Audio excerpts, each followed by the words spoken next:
I recommend, spending the bulk of your money on the larger pieces, the staple pieces. Your sofas, you're not going to necessarily see a return on your investment for quite some time on those staple pieces.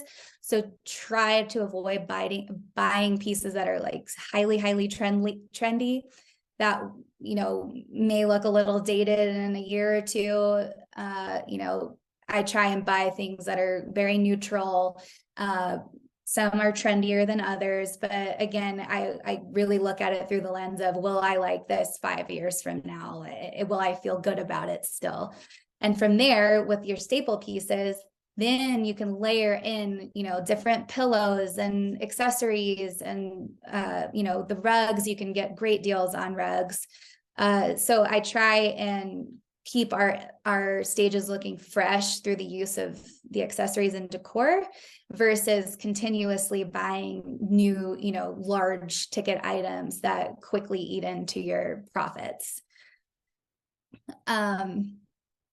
Oh, you're welcome. Sorry, I'm like so bad at Zoom. I'm trying to read the chat too at the same time, but sorry about that. If you guys have been asking me questions on there, I just looked down. And then throwing out the staging rule book. I am the antithesis of your average home stager by far, in a way.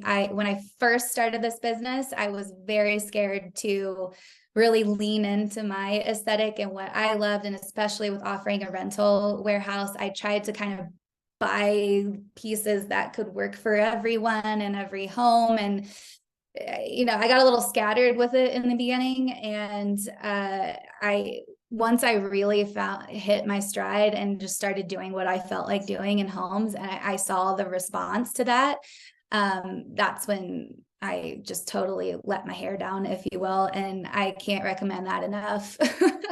It's so liberating to just own your style and your aesthetic and go with it. And I know that we all try and be as neutral as possible to appeal to every buyer, but the more we do that, the more everything kind of starts looking the same to me, in my opinion. So I'm like, if someone's going to be looking for a stager to hire, I feel like they'll look and be like, oh, I haven't seen that before. That looks beautiful. Like, that's interesting. I kind of want to go down that path.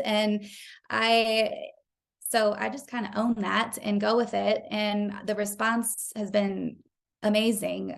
We staged a property last year and it sold for 1.1 million over ask in cash. And it was a 7-day close and set a record in the neighborhood that I don't know if that'll ever be beat. And for the agent, it was the highest over ask she had ever seen or had herself.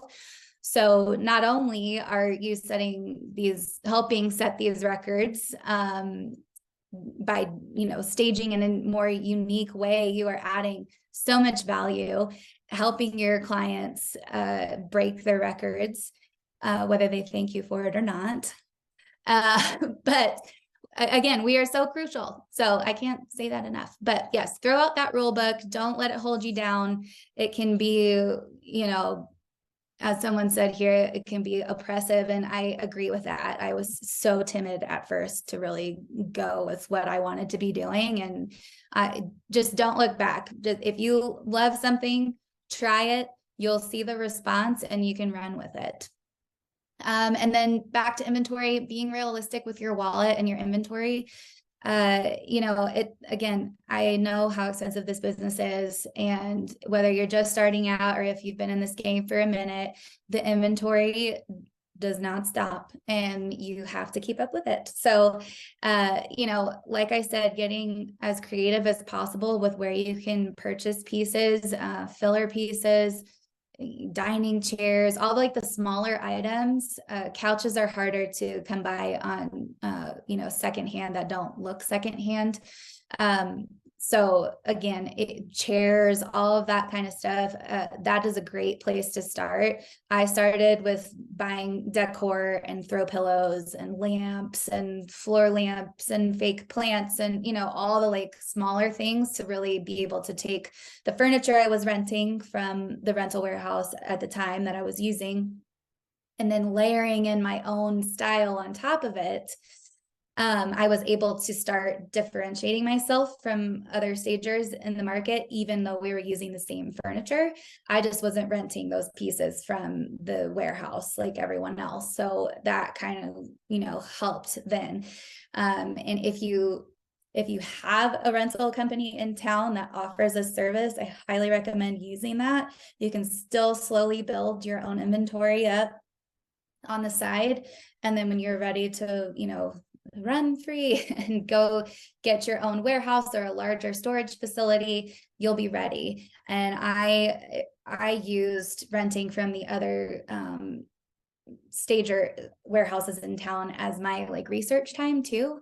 I would go in there and count how many accent chairs they had sitting there at one given moment, because I was trying to gauge how many I would need to have at some point in time in order to facilitate the demand. And at one point, this one company had 384 chairs sitting on the floor, and I was like, oh boy, that's a lot.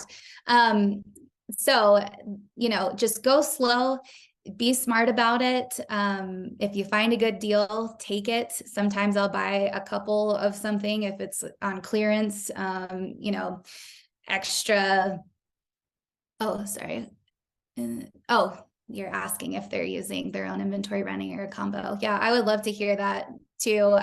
In Denver, I'm finding a lot more people are buying their own inventory and doing that. So that seems to be trending here more so than doing the rental component. So just curious how that is for everyone else out there too.